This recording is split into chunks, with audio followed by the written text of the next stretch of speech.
Vamos a analizar el pronóstico climático para Nicaragua para septiembre y octubre de 2025, que, ya lo avanzamos, se presenta como una temporada de auténticos extremos. Pero, ojo, para entender bien lo que se nos viene encima, primero tenemos que mirar atrás y preguntarnos por qué el pronóstico anterior falló de una manera tan drástica. Fijaos, hace solo unos meses, en mayo de 2025, el pronóstico oficial era bastante optimista. Hablaba de un comportamiento de lluvia normal para todo el país. Vamos, que todo apuntaba a un escenario de estabilidad, sin grandes sorpresas. Pero la realidad, la realidad fue una historia completamente diferente. En la región de Managua, por ejemplo, solo llovió alrededor de un 66% de lo que es habitual.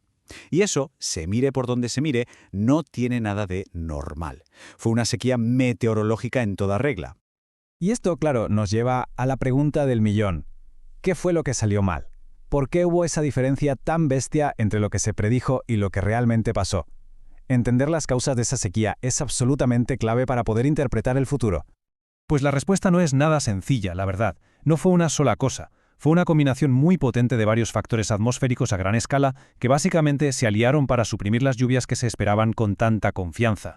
El primer culpable en esta historia fue la capa de aire sahariano, que se conoce como SAL. A ver, para que nos entendamos, esto es una masa gigantesca de aire súper seco y lleno de polvo que viaja desde el mismísimo desierto del Sahara, cruza todo el Atlántico y al llegar a Centroamérica actúa como un freno, como un inhibidor potentísimo que impide que se formen nubes y por lo tanto que llueva. El segundo factor tiene que ver con la oscilación de Madden-Julian, la MJO. Pensemos en ella como si fuera una gran ola de buen o mal tiempo que da la vuelta al mundo por los trópicos. Pues bien, la fase de esta ola que trae lluvias, la que nos interesa, se quedó muy débil y nunca llegó a impactar con fuerza en las Américas. Nos quedamos sin ese empujón de humedad que era tan necesario. Y el tercer elemento que completó el cóctel fue una alta cizalladura del viento. ¿Esto qué es? Pues es una diferencia muy grande de velocidad y dirección del viento a distintas alturas de la atmósfera.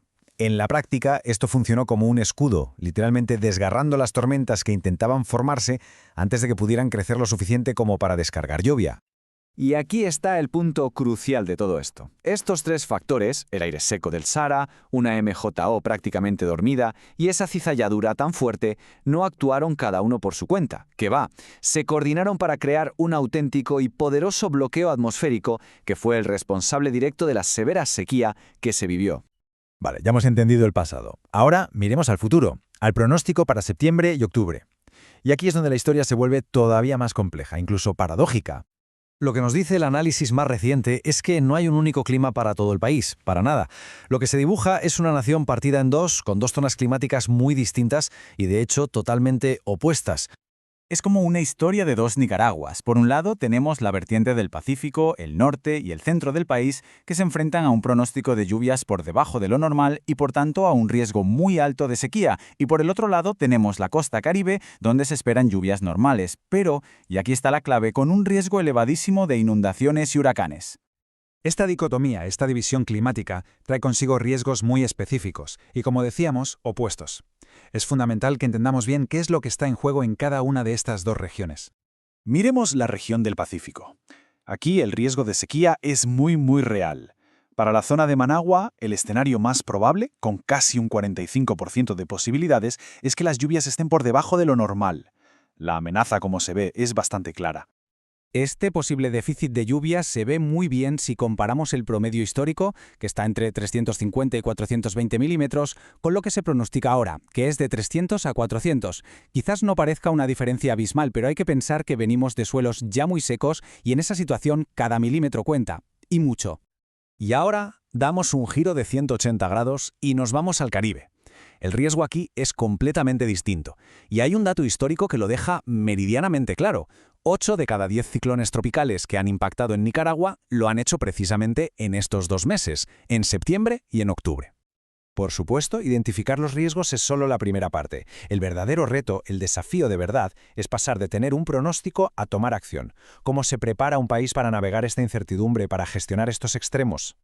Esta pregunta es especialmente crítica, como es lógico, para los productores agrícolas. Son ellos quienes se enfrentan directamente a la amenaza, ya sea por la falta de agua en un lado o por el exceso de lluvia en el otro. La clave aquí es traducir toda esta ciencia en acciones prácticas. Por ejemplo, para sectores tan importantes como el café, las musáceas o el cacao, se han definido lo que se llaman umbrales de acción. ¿Qué son? Pues son como unas alarmas basadas en datos.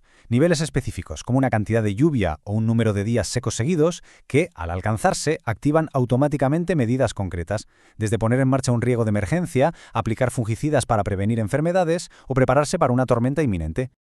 Este es, en esencia, el gran desafío climático de nuestros días. Ser resiliente ya no significa prepararse para una única amenaza. Ahora se trata de aprender a gestionar la escasez y el exceso al mismo tiempo, y muchas veces en diferentes zonas de un mismo país. Y todo esto nos deja con una pregunta final, una reflexión que va más allá de este pronóstico concreto. Si este es el futuro que nos espera, un futuro de extremos simultáneos que podrían convertirse en la nueva normalidad, ¿cómo se fortalecen los sistemas, las comunidades y las estrategias para construir una resiliencia que sea real y sobre todo duradera?